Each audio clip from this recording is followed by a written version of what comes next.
Gina Abercrombie-Winstanley, a Black woman with this background from the Midwest. It is an honor to have her in Chicago. Thank you, Ambassador. Thank you. Thank you, thank you. So we're just going to take a couple minutes to talk because we have her here, and her background is just so rich, and I felt like Chicagoans needed to be able to be in a room with her experience, her grace. We both landed in Aspen last week. It was amazing. It was, and she's got to add that to her accolades because now she is also a 2023 ICAP fellow. Hanging out at the Aspen Institute, eating that good food, and yeah. It was amazing. It was amazing. So we're just going to jump right into it. We're not going to hold you too long because I like to dance, for those of you who know me. And I got about 2 hours before these knees go out. So you were the first ever inaugural Chief Diversity and Inclusion Officer for the U.S. Department of State. And yes, let's give it up. The first ever. She just finished her term. And my question is, where are we now? We know what it looked like before you got there. She gave a very impassionate speech about the lack of diversity, and she came out with a job. Yeah. And I want to know, what do you say now? Yeah, that's a lesson for all of us. If you want the job, create the job, because that's what I did. I had about 2.5 years in the position, and what I can say is that we are better than when I started. We have put in a foundation, but the civil service is something that moves very slowly. Those of you who work for the government, whether it's local, state, or federal, you know you don't come into jobs quickly and you don't go out of jobs quickly. So it is going to take time to move the numbers, but I will tell you, I was very insistent that nothing my office did was performative. I wasn't interested in happy days and good food and nice clothes. All of that's great, but employee organizations can do that. I was looking for the numbers and changing the numbers and putting in place transparency and accountability so that now that I'm gone, the workforce has the data of what the Department of State looked like from 2021, 2022. And in fact, we've shared it with the American people. And if it doesn't look different by 2024, then they need to be asking questions because it should. So those are the things that we put in place, including a very impassioned, powerful staff, workforce, and the conversations got changed. We changed how people are judged, ready for leadership. We know that any company, if they value it, they reward it, and they hold you accountable for doing it if they really value it. And so we changed how our diplomats are reviewed for promotion, and they have to be able to write to what they have done specifically, personally, to forward diversity, equity, inclusion, and accessibility, justice, in short. And they can check a box saying, I started a book club. Okay. But what's the impact of that book club? Did you make a space for someone who was not like you? Did you further understanding? And if you can't make those points, you're not getting promoted. And that's what I left behind. Absolutely, absolutely. Woo! Thank you. Yes, that's important. Some things can be done on the outside, but some things have to be done on the inside. And both things matter. Thank you. So Chicago, I want to talk Chicago. There's a lot of Chicagoans in the room. We are the third largest city right now. We're losing people every day, and we're losing Black people every day. The sector, the global affairs sector, seems to be for only a select few. How do we, because we've worked on getting people engaged, and as you can see by the people in this room, we are engaged. What do we do about breaking down the barriers for the people who are gatekeeping this sector in this city and other cities around the country? What can we do to make sure this space is equitable and justice for all? I love it. First of all, join organizations like this one, because this organization, 10 years, GSA, hashtag GSA 10. Yeah. Got it. I got it. But joining organizations like this help build up our own individual confidence and competence in this area and make it clear that we should be in this area. And frankly, even if you didn't join an organization like this, as an American citizen, you have the right, not privilege, but right to have a voice in how we're conducting our government and our foreign affairs. But joining organizations like this will give you the background, the discussion that you need to feel comfortable in these spaces and raise your voice. I'd say the Chicago Council of World Affairs needs to have some more folks in there. The Cleveland Council of World Affairs works on it. I helped find the executive director of that organization, and she's working on bringing in younger people and from a much wider audience than the people who are usually there who don't look anything like me. Know that you have a place. You know, a lot of times people ask me, how do I feel about this as a woman? Or how do I feel about this as an African American? And I will be frank with you, I don't think about that. I'm coming through the door. You come through the door. Don't you worry about what you look like. It will be their problem, not yours. You go in and say and do and accomplish what you've come to do. So I do not think about that at all. We need you. I want to talk a little bit about Ukraine. I hope you all are paying attention to it. Can anybody tell me how many billions of dollars we have sent to Ukraine? Anybody? Okay. Now remember, foreign assistance is 1% of our budget. So I'm not saying we need to take from our foreign assistance for anything else.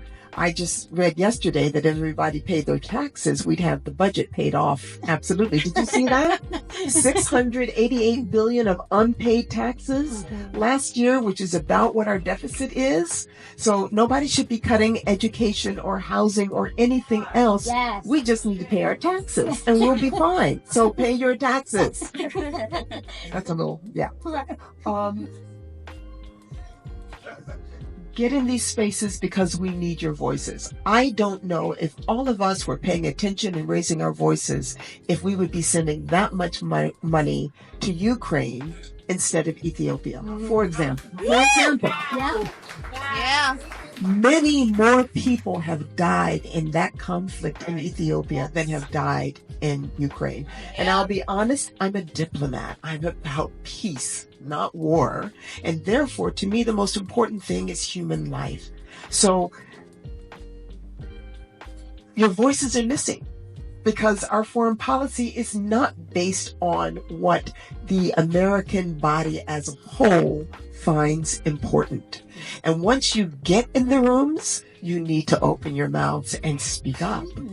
When I was working for the campaign, I was a co-chairperson of the Diversity and National Security.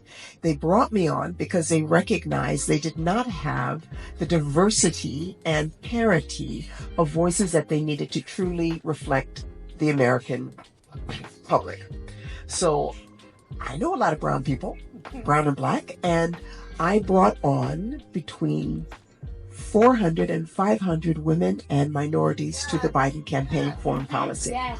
But I said to them, when you get there, and everybody was very excited because it is kind of exciting to be on a foreign policy team for a campaign. But I said, when you get there, open your mouth. You're not there because your face is pretty or brown, not because you have a wound.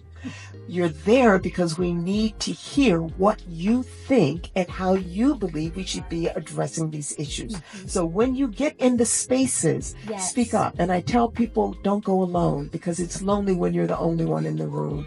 Run with a posse, folks. When I get on boards, I take at least 3 other brown people with me. If you want me, and I'm worth having, if you want me, I do not come alone, because if you screw up, I'm leaving, and then you have none.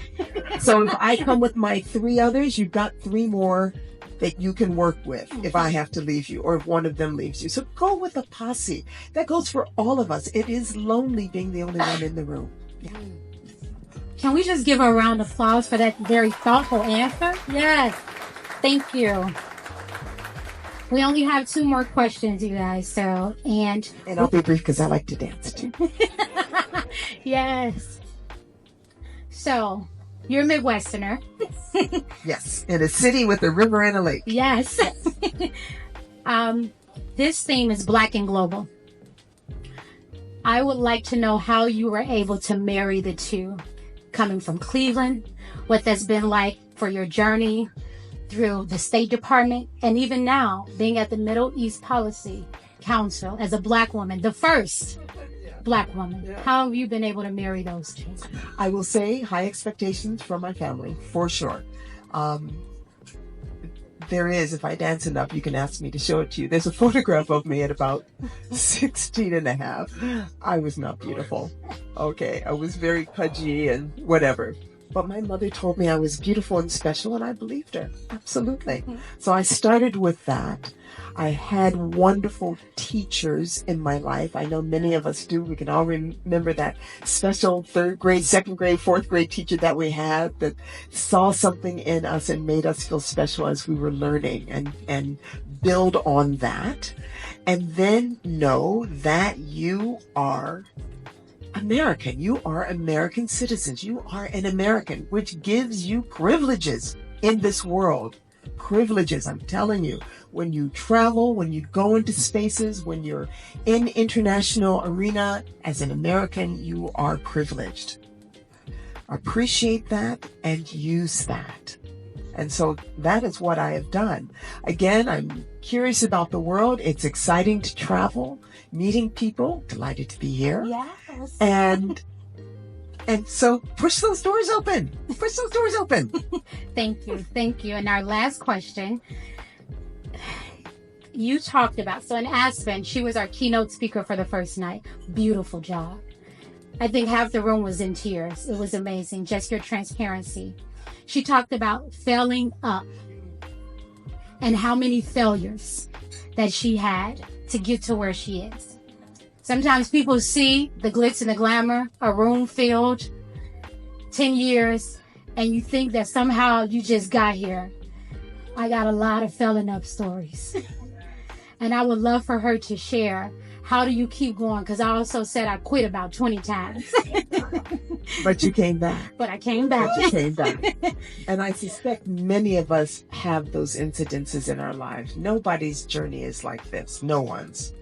I believe it's really important to share that, because you're quite right. When people look at my resume, A, I'm old, but B, I've had a lot of success in my life, but nothing is steady up.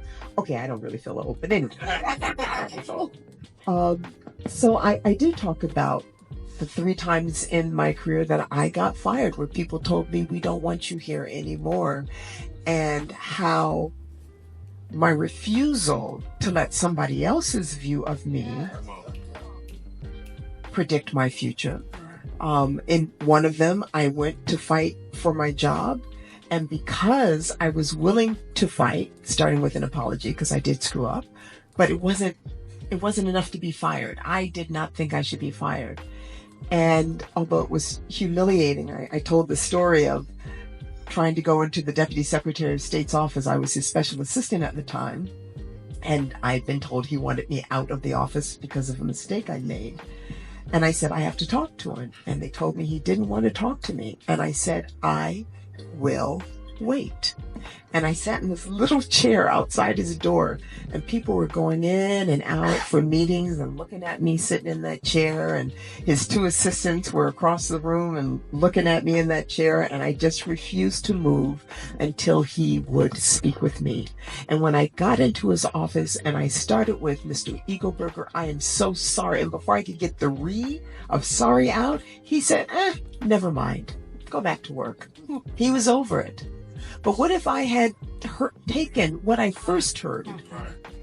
I would be an entirely different person. So always be prepared to advocate for yourself, to fight for yourself. Nobody speaks for you better than you can speak for yourself. Yes. And you will have to, and know that everybody, black, white, brown, non-binary, whatever your background is, everyone has to at one point or another.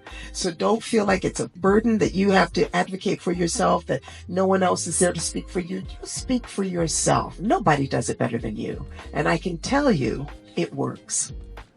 Thank you. Can we? Yes. Awesome. Awesome.